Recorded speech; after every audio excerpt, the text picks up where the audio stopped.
Hello, everyone, and welcome back to the Language Arts Gallery. Today, we're going to continue talking about an opinion essay, and we're going to talk specifically about how you can put together a great concluding paragraph for your opinion essay.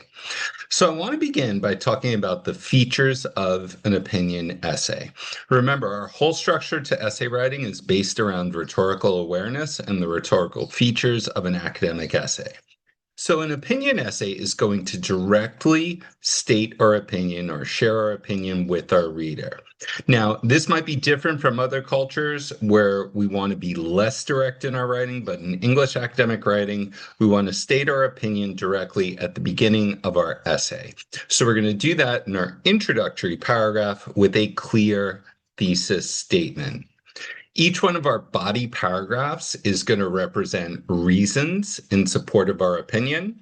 We said we wanted 3 good body paragraphs. Each one's going to have a topic sentence that states whatever reason we're referring to in support of that thesis. And then we're going to further develop those reasons with details, facts, and examples. Those are our supporting details. So we've got our introduction, our body, and our conclusion. Today, we're going to talk about what we think a great concluding paragraph should include. So first, let's review here. Our introduction, we said we want to hook the reader, introduce our topic. We're talking about artificial intelligence in our opinion essay. We're going to give the reader a roadmap, or we're going to tell them what those big reasons are. And then we're going to state our thesis or our opinion. I think when we're teaching young learners, the opinion essay is the easiest genre to help our students understand what a good thesis statement looks like, because our thesis statement is really our argument. Now, this is something that we're going to see across other genres, but it's more straightforward in an opinion essay because we're simply sharing our opinion with our audience. That's our thesis. Remember, we said our body paragraphs are going to be 3 paragraphs, each with one reason in support of the author's opinion. And we want to tell our audience what that reason is in the first paragraph. That's going to be our topic sentence. The rest of the paragraph is going to be our supporting details. Now, our conclusion should signal the end of our essay. We want a signpost that's using phrases like in conclusion, to sum up, in summary. And then we want to restate our thesis or retell our opinion. If you've got students who struggle a little bit with this, you can have them simply bring that thesis statement from the introduction right down to that concluding paragraph. I actually do this quite often when I'm first teaching this genre of writing, because I think it's important for young learners and for multilingual learners to see how these rhetorical elements fit together. We're going to take that thesis, we're going to move it right down here. We're going to repeat what we said. And I always tell my students, tell them what you're going to tell them in the introduction, in the body you tell them, and in the conclusion you tell them what you told them.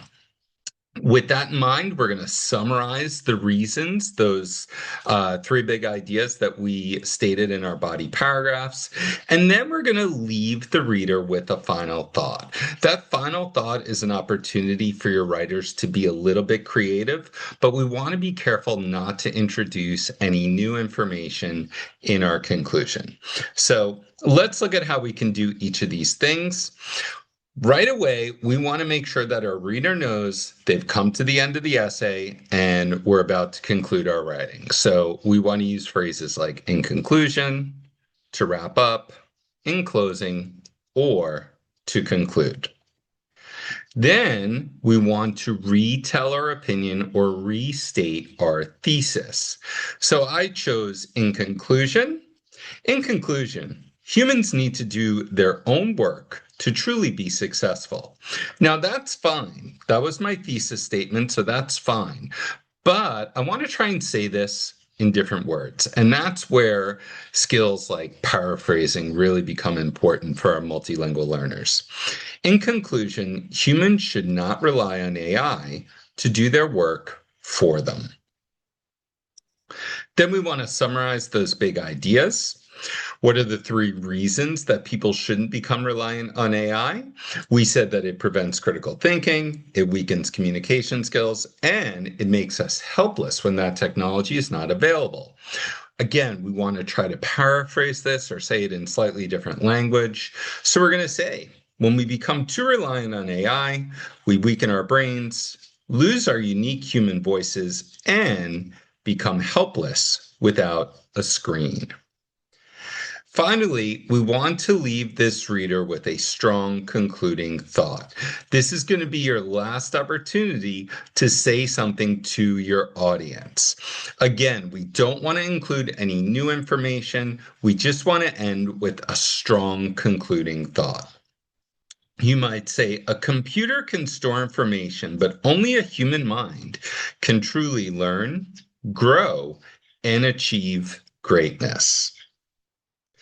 We're going to put all of those things together, take all of those pieces, and we're going to combine them into one great concluding paragraph. That's what I really like about this lesson and this lesson structure.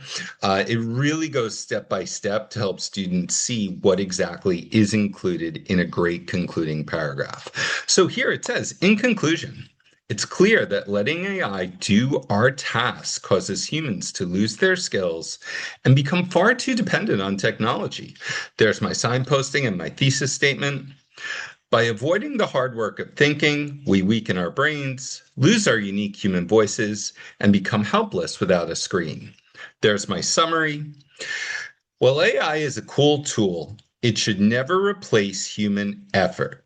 After all, a computer can store information, but only a human mind can truly learn, grow, and achieve greatness. So there's a concluding thought.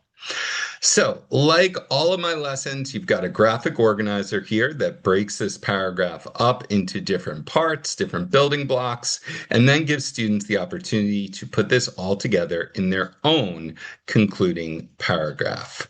Then students can go ahead and redraft their essay using this template.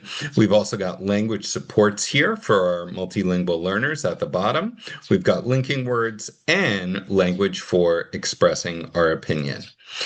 So you can find this resource and all my resources in my Teachers Pay Teacher store, which is linked in the video description. Thanks so much, and I'll see you in our next video.